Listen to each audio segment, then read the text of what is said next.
We're going to finally finish 1 Kings chapter 8 tonight. And we're going to get started in chapter 9. However, in some ways, we are exiting it sooner than I'd really prefer to.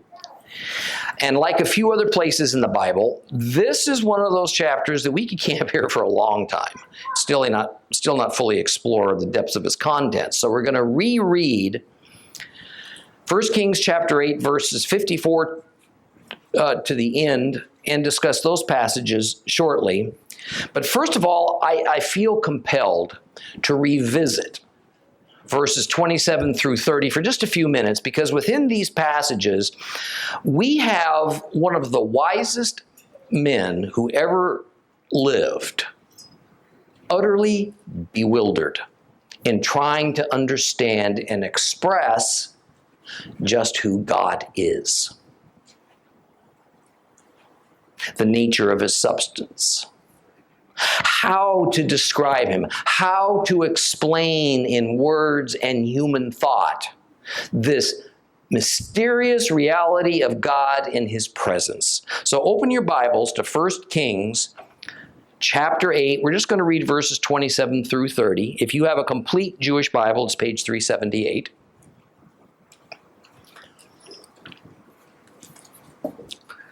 But can God actually live on earth? Why, heaven itself, even the heaven of heavens, can't contain you, so how much less this house I've built? Even so, Adonai, my God, pay attention to your servant's prayer and plea. Listen to the cry and prayer that your servant is praying before you today, that your eyes will be open towards this house night and day, towards the place concerning which you said, my name will be there, in order to listen to the prayer your servant will pray towards this place. Yes, listen to the plea of your servant, and also that of your people Israel, when they pray towards this place, here in heaven where you live. And when you hear, forgive.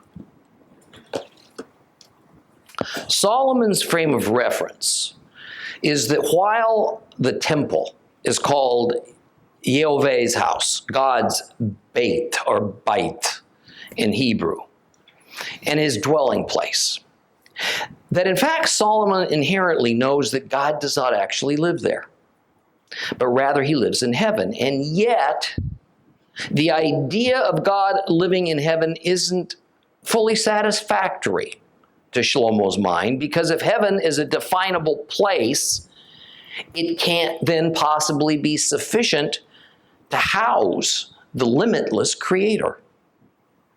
And despite all this, the Lord's presence at the temple is undeniable, because it was literally visible in a cloud that suddenly appeared inside the Hekal, the sanctuary. And even more, Solomon understood that God didn't leave heaven to journey to the temple in Jerusalem to visit his people. I bring this up because it addresses a challenge for the church and for Judaism, that when dealt with poorly, as I regret that in my estimation it has been, often tends towards humanizing God, making him more human. That inevitably tars him with some of our human flaws and characteristics. It places upon him our human expectations as though he was elected prime minister of heaven and earth, not as the self-existent God of everything. And I think in doing so, we have come to feel freer to question God's decisions and reckon, well, he must think logically. He must feel deeply like we do, only at an even greater level. And in the end, the truth is that the more we try to describe God, the more we diminish who he is. The great Jewish sage and philosopher Maimonides, who lived around 1200 AD, known among the Jewish community as the Rambam, thought about this issue long and hard. And no doubt Solomon's prayer at the temple dedication ceremony had much to do with his fascination of the problem of defining the God of Israel. And the idea is that God's attributes expressed in the negative are his true attributes. In other words, at the same time that we can say that God is just, we must also say that God is not unjust.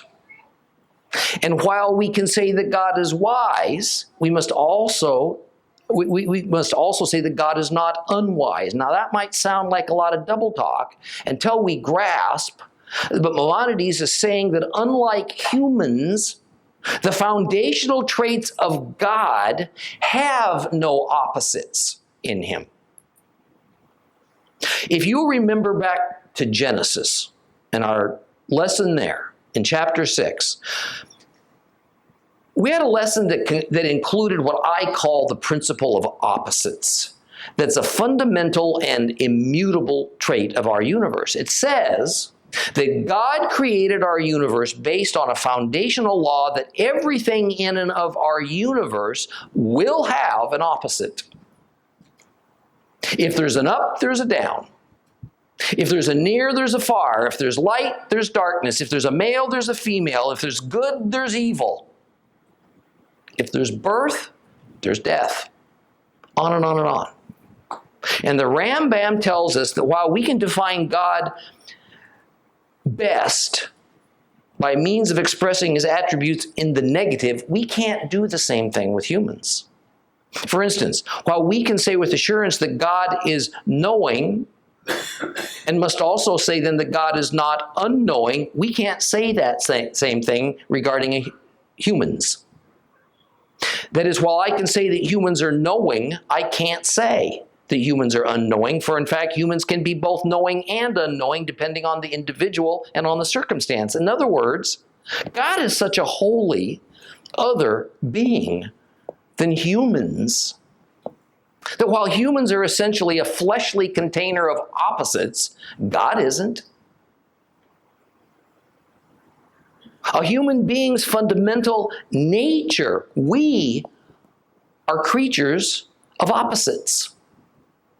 A human can exist and then not exist. A human can be powerful and then become weak. A human can be good and then be bad. A human can be here and then it can be over there. A human can be wise and then be foolish. But none of this is true of God. None of it. Because he's not a container of opposites. He is what he is. Or as he said in the burning bush to Moses, I am what I am. Therefore, he's not a man that he could change. We change. He doesn't change. God has no capacity not to exist. God's unable to be weak. God's incapable of being foolish. God's not here or there. He hovered over the deep at creation. He ruled over his angels in heaven, and he was present at the outer edges of the universe for the birth of every star, all at the same time. Not because he chose to be, but because that is his fundamental nature. Therefore, Maimonides writes that we can't know anything about God per se. God's essential character is completely incomprehensible to mortal minds. Human beings at best can only describe what God does in the world, but will never be able to discern what God is. And yet that's precisely what the church has insisted upon trying to do for centuries. And it's why the doctrine of the Trinity was invented. It's not that there isn't some amount of truth contained within the Trinitarian concept. Rather, it's that we've taken something out of its biblical context and now confidently use it to make ourselves think that we know what God is when we don't. We are not satisfied with only observing what God is or experiencing him, personally. Rather, we feel compelled and we feel perfectly able to do the very thing we shouldn't do, because our essential nature doesn't have the ability for it, and that is to define and understand what God is. This is the reason that for many years I teach you to stop asking why when you contemplate the Lord or you study His Word, and instead ask what. And the what concerns discerning what God pattern or which biblically stated God principle is at work in any given situation. Asking why is a good and reasonable question for trying to discover how our physical, temporal universe of time and space operates. But it's a wholly wrong and self-defeating effort to try and discern God in His holy scriptures by employing why as the method of discovery. Because why implies that we can uncover and comprehend the nature of God's mind that underlies the what. Asking why makes us think that we have the right to examine, to debate God's reasoning for His establishment of His principles and laws and commandments. But the Holy Scriptures teach us that the duty of God's people is only to obey His principles and His laws and His commandments, and to do so in a spirit of trust. Now, the Rambam argues that it's appropriate, or rather inappropriate, to employ even all the attributes ascribed to God in the Bible. We may use them in the biblical context when we come across them in the scriptures, but it's unbecoming, maybe it's even sinful, to speak of God as possessing human-like characteristics. We shouldn't remove a descriptive word from its context and then employ it as a means to define what God is. The most common of which in our age, anyway, is to say God is love.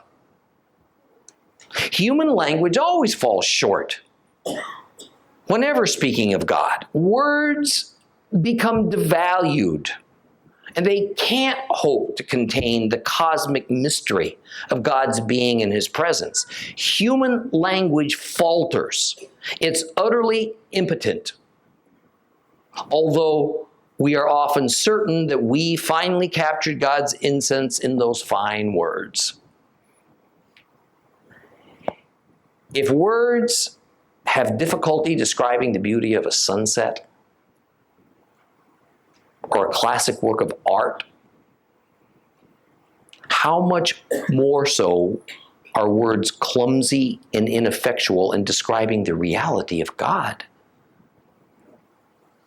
Contained within the wisdom that God gave to King Solomon came Shlomo's stunning admission at the temple dedication ceremony that it is utterly futile to try and understand such things as God's omnipresence. That Yahweh could dwell here and there and everywhere simultaneously, and yet in the earthly human sense of dwelling, not reside any place at all, but merely place His name there.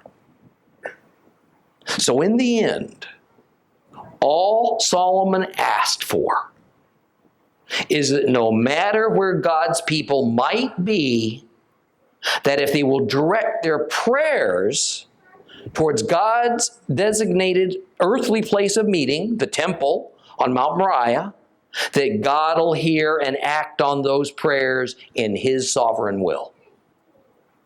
The mystery of God was not challenged or solved here in Solomon's prayer. It was simply accepted. That is the true scriptural definition of faith. Let's reread the remainder of 1 Kings chapter 8, starting at verse 54.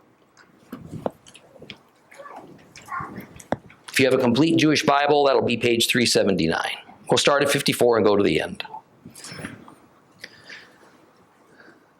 When Shlomo had finished praying all of this prayer and plea to Adonai, he got up from in front of the altar of Adonai where he had been kneeling with his hands spread out towards heaven. He stood up, he raised his voice to bless the whole community of Israel.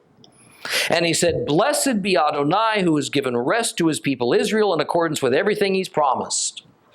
Not one word has failed of his good promise, which he made through Moses his servant. May Adonai our God be with us, as he was with our ancestors. May he never leave us or abandon us.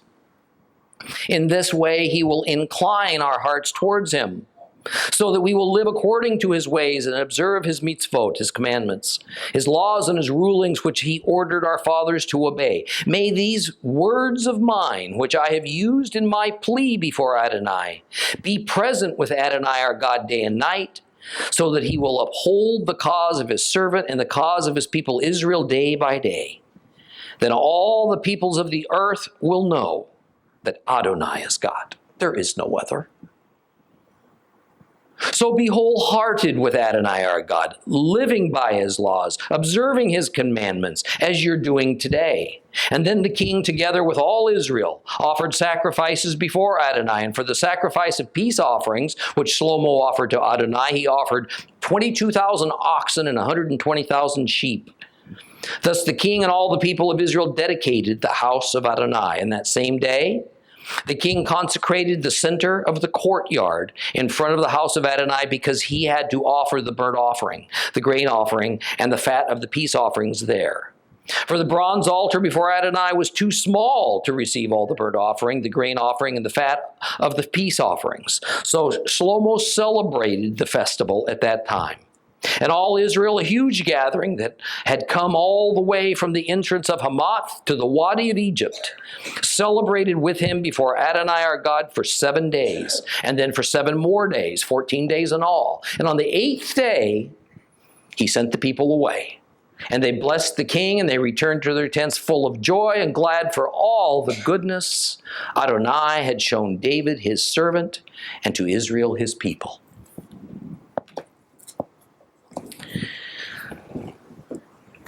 Solomon had been in a kneeling position before God, his hands outstretched as he offered his prayers. But now he stood to address and bless the congregation of Israel. And for reasons the sages have debated for centuries, an important happening was left out of this narrative in 1 Kings, but we find it recorded in 2 Chronicles. In 2 Chronicles 7:1, we hear, when Shlomo had finished praying, fire came down from heaven, and it consumed the burnt offering and the sacrifices. I began this evening by asking you to put away your desire to know why. As in, why did God light the altar fire and burn up these offerings rather than just allowing the fire to be lit by the priests as usual? Instead, our question should always be what? What God pattern or principle is being employed here? And we find the answer to that in the book of Leviticus, at the consecration of the wilderness tabernacle. In Leviticus 9:20-24, we read this. Aaron raised his hands towards the people, he blessed them, and he came down from offering the sin offering, the burnt offering, and the peace offerings. And Moses and Aaron entered the tent of meeting, came out and blessed the people. Then the glory of God appeared to all the people. Fire came forth from the presence of Adonai and consumed the burnt offering and the fat on the altar. And when all the people saw it, they shouted and they fell on their faces. And I think we would too. So the unchanging God, of course, consecrated Solomon's temple of stone and wood in Jerusalem in the same way he did that portable one made of fabric and animal skins and wood at the foot of Mount Sinai. And in repeating this pattern, the people knew that the Lord pronounced that this place, this house, this temple was acceptable. And now it had been holified. In fact, in verse 56, King Shlomo invokes Moses' name, and he reminds the people that what's happening here is all part of the covenant that Yahweh had made with Moses 500 years earlier. May Yahweh be with us as he was with our ancestors, Solomon continues. Now, how exactly was God with their ancestors? Solomon never addresses it because it's impossible to put into words. Suffice it to say that God was with Israel because he said he would be. Because Israel's many victories over their enemies and the fact that they're now at rest in the land of Canaan, the promised land, participating in this dedication ceremony of a temple to Yahweh. This is experiential proof of God's promise of his mysterious presence being with them. But there was another strong implication in the statement about God's presence with Israel that the rabbis have noticed. It is that it was important for the people of Israel to understand that now that the temple was completed and consecrated, and that all of the Lord's promises made to Abraham, Isaac, and Jacob about arriving and settling in Canaan had been met, that God would not just leave them to themselves. So Solomon prayed aloud in front of the people that God would not abandon them because he'd not abandoned the patriarchs. And then finally, another strong statement is made in verse 60. And we see that the concept of there being only one God over all the earth, over all mankind, has finally begun to take root in Israel's leadership in a much more overt way than it had up to now. Solomon says that Israel needs to obey God, and God will in turn bless Israel. And in this way, all the people of the earth will know that Yahweh is God. There is no other. Two things. We have learned that a God's name was everything to ancient people. Knowing a God's name was the key to knowing what that God's attributes were, what functions of nature he or she was in charge of, where that God's territory was located. Yahweh was to be associated not to a territory, but to the entire earth. Why? Because he's the only God in existence. Second is how important that concept is for us today. We live in a world whereby many Christian denominations and those secular groups who want all of the world's religions to get along have adopted the belief that assuming there is only one God, then it's okay to use whatever name your religion wishes to call him, from Allah to Buddha to whatever you want. Solomon didn't say, okay, Canaanites, just know that Baal is actually Yahweh. Okay, Moabites, just describe everything you know about your god Molech to Yahweh, since Yahweh is the only God and you're actually just worshiping him. See, the idea was not that Yahweh was some kind of universal melting pot of every and all characteristics of the gods that men could apply as they wished, as long as they called him Yud-Heh-Vav-Heh. Rather, it was that the Holy Scriptures of the Hebrews are the source of defining God's attributes, of expressing his deeds, his principles, his commandments to human beings, and his name is Yud-Heh-Vav-Heh. There is no other God. So folks, there is no other name for God. The king now leads the nation in more offerings, more sacrifices, to the tune of 22,000 oxen, 120,000 sheep. Several classifications of offerings are listed. The chief of all offerings, the olah, the sacrifice that always accompanies an olah, which is a micha, And also the Zevah Shlamim offering was included. See, all the meat from an Olah offering is burned up on the altar. None of it can be used for anything. The Mincha is an offering of produce. Some of it's burned up, the rest go to the priests. The Zevah Shlamim, this has a small amount of the animal burned up. The rest goes to the worshipers and to the priests for food. The part of the Shlamim that is burned up is the Helev.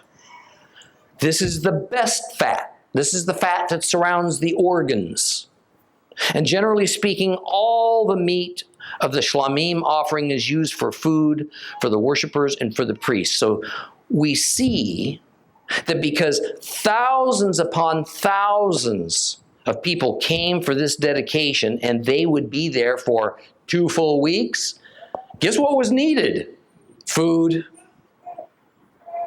So in a very practical solution, while some of the animals were completely devoted to God and thus entirely burned up to ashes, the Olah offerings, the far larger portion of the sacrificial animals were sanctified and then used for food for this enormous crowd. These are the Shlamim offerings.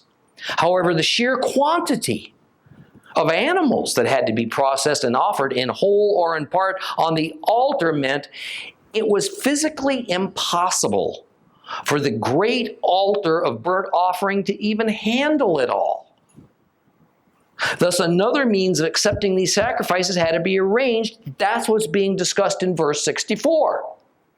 There's much disagreement over the meaning of this passage. Some say that the king literally sanctified the courtyard, and there a wood fire was built upon the floor of the courtyard, and the animals were burned up there. Others say that another altar was built. So 2 altars were in use. In fact, some of the sages say that what was being used at first for the main altar was actually the original bronze altar of Moses from the days of the wilderness tabernacle.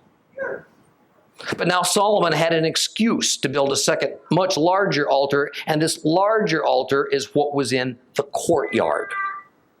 But after the dedication ceremony, Solomon's new and larger one would be used to replace the more ancient, smaller one. Your guess is as good as mine as to which of any of this is even accurate. The final 2 verses actually give us information that we discussed in the first teaching I gave to you about this chapter. Verse 65 begins, "So Shlomo celebrated the festival at that time." Now the word translated to festival here in the original Hebrew is chag. Chag. Chag is a pilgrimage festival. It requires all adult males of Israel to travel from wherever they might reside to the temple in Jerusalem. The dedication ceremony is not a chag. Therefore, this festival is something else.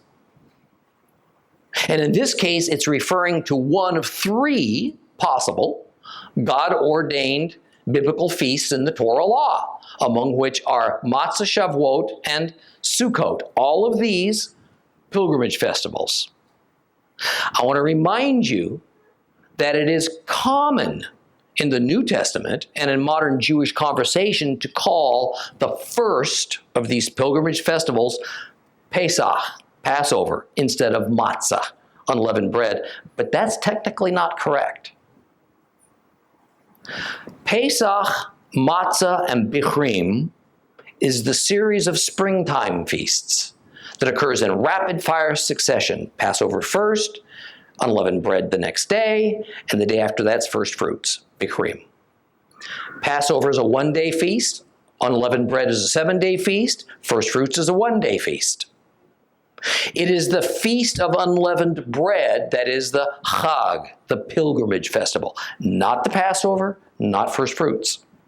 However, a pilgrim coming to Jerusalem for the festival of Matzah, which for many would have involved an arduous journey, naturally wanted to come a day early so he could have his Passover lamb slaughtered by a priest, cooked in an oven in the holy city, and celebrate it with his brethren coming from all over the Holy Lands. Although only part of this was required. So we get next this cryptic statement that the gathering came and celebrated before God, meaning at the temple, for 7 days. And then it says, for 7 more days. 14 in all. And then we're told, on the 8th day, the people dispersed and went home. The first 7 days was the temple dedication ceremony. We know that the second 7 days, which was the Chag, was Sukkot, because there was an 8th day spoken of before they could leave, and that is the Torah-ordained protocol for the Feast of Sukkot. So the throngs of people remained in Jerusalem for 15 days total. That must have been something to behold. Can you imagine all these people there? No doubt they camped out for miles around the city. Let's get started a little bit into 1 Kings chapter 9. Open your Bibles to 1 Kings chapter 9.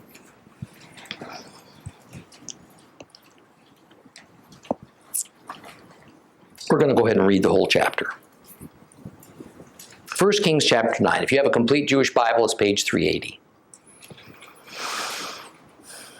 After Shlomo had finished building the house of Adonai, the royal palace, and everything else he wanted to build for himself, Adonai appeared to Shlomo a second time as he had appeared to him in Givon. And Adonai said to him, I have heard your prayer and your plea that you made before me, and I am consecrating this house, which you built, and placing my name there forever. My eyes and heart will always be there. As for you, if you will live in my presence, as did David your father, in pureness of heart and uprightness, doing everything I've ordered you to do, observing my laws and my rulings, then I will establish the throne of your rulership over Israel forever, just as I promised David your father. When I said, you will never lack a man on the throne of Israel. But if you turn away from following me, you or your children, and you do not observe my mitzvot, my regulations, which I've set out before you, and you go and serve other gods, worshiping them, then I will cut off Israel from the land I've given them. This house, which I consecrated for my name, I will eject from my sight. Israel will become an example to avoid, an object of scorn among all peoples. This house, now so exalted, everyone passing by will gasp in shock at the sight of it, and will ask, why has Adonai done this to this land and to his house? But the answer will be, it's because they abandoned Adonai, their God, who brought their ancestors out of the land of Egypt, who took hold of other gods, worshiping and serving them. This is why Adonai brought all these calamities upon them. And at the end of 20 years, during which time Shlomo had built the 2 buildings, the house of Adonai and the royal palace, King Shlomo gave Hiram 20 cities in the land of the Galilee. Recall that Hiram, the king of Zor, had supplied Solomon with cedar and cypress logs and with all the gold Solomon wanted. Hiram came over from Zor to see the cities Shlomo had given him, but he wasn't satisfied with them. He said, what kind of cities are these which you have given me, my brother? So they have been called the land of Kabul, meaning good for nothing, till this day. Hiram had sent the king 4 tons of gold. And following is the account of the forced labor levied by King Solomon for building the house of Adonai, his own palace, the Millo, the wall of Jerusalem, the cities of Hatzor, Megiddo, and Gezer. Pharaoh, king of Egypt, had gone up, taken Gezer, burned it to the ground, and killed the Canaanites living in the city. Then he had given it as a dowry for his daughter, Solomon's wife. So Solomon rebuilt Gezer. He also built Lower Beit Horon, Baalat, and Tadmor in the desert, in the land, as well as all the cities that Shlomo had for storing supplies, the cities for his chariots, the cities for his horsemen, the other buildings Shlomo wanted to build for himself in Jerusalem. In the Lebanon and throughout the land he ruled. All the people still left from the Amorites, the Hittites, the Perizzites, the Hivites, the Jebusites, who were not part of the people of Israel, that is, their descendants remaining after them in the land, whom the people of Israel were not able to destroy completely. From them Solomon levied his forced laborers, as it is to this day. But Shlomo did not raise any of his forced labor from the people of Israel. Rather, they were the soldiers, his servants, administrators, and commanders, and the officials in charge of his chariots and horsemen. There were 550 chief officers over Shlomo's work in charge of the workers. Pharaoh's daughter came up from the city of David to her house, which Solomon had built for her. After that, he built the Millo. 3 times a year, Shlomo offered burnt offerings and peace offerings on the altar which he had built for Adonai, offering incense with them on the altar before Adonai, so he finished the house. King Solomon built a fleet of ships in the Etzion Geber by Elot on the shore of the Sea of Suf in the land of Edom. Hiram sent some of his own servants, experienced sailors who understood the sea, to serve with Shlomo's servants. They went to Ophir. They took gold from their gold, 14 tons of it, which they brought back to King Solomon. The events of the opening verses took place at least 13 years after the temple dedication ceremony of chapter 8. Because we're told in chapter 7 that it took Solomon 13 years to build his palace. And he didn't start counting that time until the temple was completed. And in like manner, meaning in a dream, God visited Shlomo as he had near the beginning of the king's reign at Gibeon. Now, no doubt Solomon was in his palace when this visitation occurred. The tabernacle and the priesthood were no longer located in Gibeon, so there'd be no reason for Solomon to be there. In many ways, this visitation from God is connected with the first one. In the first visit, God had asked Solomon what he wanted from him. And Solomon asked for wisdom to rule over his people. Now, God was pleased with this request, and so he granted it. But as a bonus, gave to Solomon that which he didn't ask for: great wealth. Thus, in verse 1 of chapter 9, we're told that Solomon had not only built the beautifully appropriate temple, but also a magnificent palace that was such a wonder that other potentates came just to see it. And that Solomon had built everything else that his heart had desired. The sages point out that while the temple and the palace were important, they were necessary, by saying everything else that his heart desired means that Solomon built these other projects just to please himself and to gain fame. So God came the second time after the realization of Solomon's great wealth and in response to Solomon's prayerful petition at the temple dedication ceremony. Notice again, it was at least 13 years after the temple dedication ceremony, complete with Solomon's famous prayer, that God came to tell Solomon that he would grant those petitions. 13 years passed. One has to wonder if the king even remembered much about what he'd asked God 13 years earlier. That's an awful long time of waiting to find out. Now, verse 3 is a little odd on the surface. Yahweh says, he has consecrated the temple and placed his name there. Why would Solomon need to have this repeated 13 or so years later? We're not told. And I don't want to get into a guessing game. However, likely, after all these years, many trials had come and gone for Solomon, and the Lord saw the need to reaffirm his commitment to the temple as the holy place of meeting. And I also think that after all these years of priestly rituals and ceremonies that perhaps Solomon needed to be gently reminded, it was Yahweh who consecrated the temple, not Solomon, not the priests. And in verses 4 through 9, the Lord conditions his blessing upon Israel and upon Solomon with obedience to the Torah. And finally, he threatens Israel with the terrible consequence of exile and of the temple being abandoned by God and becoming an eyesore and a monument to Israel's rebellion and their apostasy. If I were to give a subtitle to this short section, I'd call it Behavior Matters. There are 4 ifs presented to Solomon in this dream visitation from Yahweh.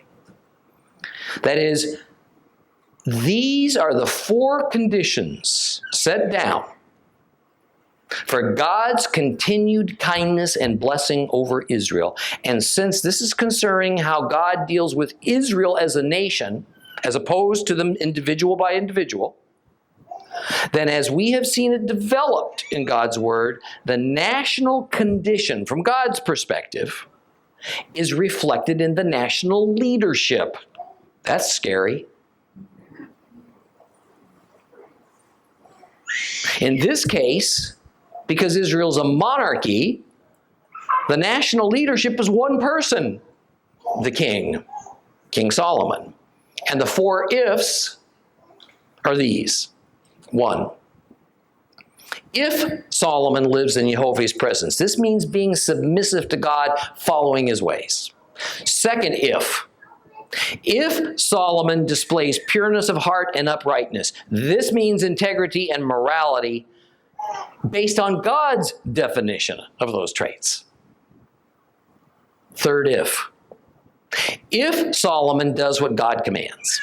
The idea is that Solomon doesn't passively pay lip service to the Torah. He doesn't merely say all the right things. It means to actually perform the deeds and the works that the Father instructs. 4th, if Solomon keeps the statutes, the ordinances, and the commandments of God. This is speaking of the written laws and the regulations as they're presented to us in the Torah. The Hebrew terms are chok, mishpat, and mitzvot.